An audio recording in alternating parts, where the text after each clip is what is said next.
নিয়োগে দ্বিতীয় পর্যায়ের কাউন্সেলিং বিজ্ঞপ্তি। একাদশ দ্বাদশে শিক্ষক নিয়োগের কাউন্সেলিং আর দ্বিতীয় পর্যায়ের কাউন্সেলিং এর বিজ্ঞপ্তি জারি এসএসসির। আরও একবার আপনাদের জানাই, শিক্ষক নিয়োগে দ্বিতীয় পর্যায়ের কাউন্সেলিং এর বিজ্ঞপ্তি। একাদশ দ্বাদশে শিক্ষক নিয়োগে কাউন্সেলিং, দ্বিতীয় পর্যায়ের কাউন্সেলিং এর বিজ্ঞপ্তি জারি এসএসসির।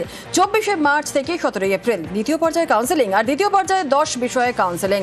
21শে মার্চের মধ্যে ওয়েবসাইটে কম্বাইন্ড মেরিট লিস্ট আপলোড।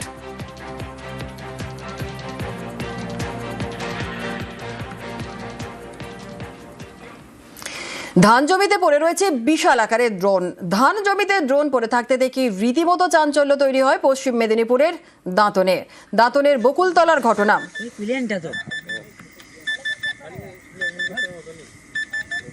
ধান জমিতে বিশাল আকারের ধান জমিতে ড্রোন পড়ে থাকতে দেখে চাঞ্চল্য পশ্চিম মেদিনীপুরের দাঁতনের বকুলতলার ঘটনা। আরো বিস্তারিত জানাবে শঙ্কর রয়েছে আমাদের সঙ্গে। শঙ্কর, এই বিশাল আকার ড্রোন কোথা থেকে এলো, কি জানা যাচ্ছে?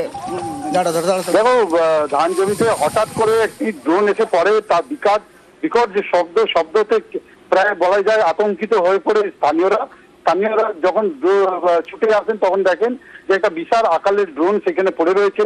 এরপরেই তারা খবর দেয় দাঁতন থানার পুলিশকে। পুলিশ এসে এলাকাটাকে ঘিরে রাখে এবং এক্সপার্টদের ডাকা হয়। এরপরেই জানা যায় যে সেই ড্রোনটাকে উদ্ধার করে তারা নিয়ে যায়।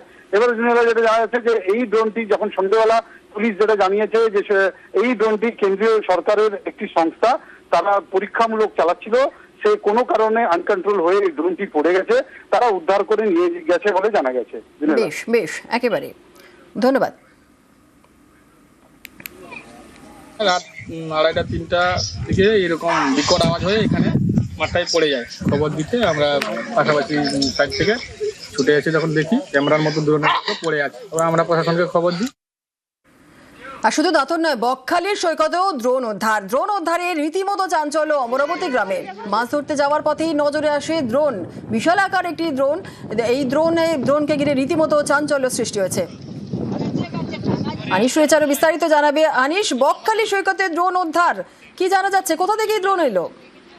একেবারেই দেখো, বকখালির অমরাবতী যে গ্রাম রয়েছে সেই গ্রামের সমুদ্র তটেই এই ড্রোন দেখতে পান স্থানীয় মৎস্যজীবীরা। গতকাল দুপুরেই যখন মাছ ধরতে যাচ্ছিল মৎস্যজীবীরা, তখনই দেখেন যে সমুদ্র তটে এই বড় একটি ড্রোন পড়ে রয়েছে। এরপরে রীতিমতো খবর চাউল হলেই স্থানীয় লোকজন জমায় পরবর্তী সময়ে করে পুলিশ প্রাথমিক অনুমান যে ড্রোনটি উদ্ধার হয়েছে সেই ড্রোনটি শিখরা নামের ড্রোন। মূলত ইন্ডিয়ান নেভি এবং ইন্ডিয়ান আর্মি এই ড্রোন প্রশিক্ষণের জন্য কিন্তু ব্যবহার করে, যা মূলত এই শিখরা ড্রোন উচ্চ গতিতে এবং উচ্চতায় উঠতে পারে। কারণ শত্রুপক্ষের যে বিমান এবং মিসাইলের আচরণ করে, যা কিন্তু মিসাইল টার্গেট নামানো হয়।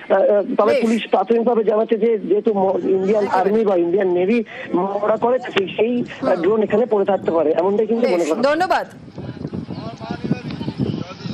জাল দেখতে গিয়ে ওই জালের কাছে দেখি না ভেসে এসে ওই দেখে তুললাম, মতন দেখতে এর আগে দেখতে পেলাম বলে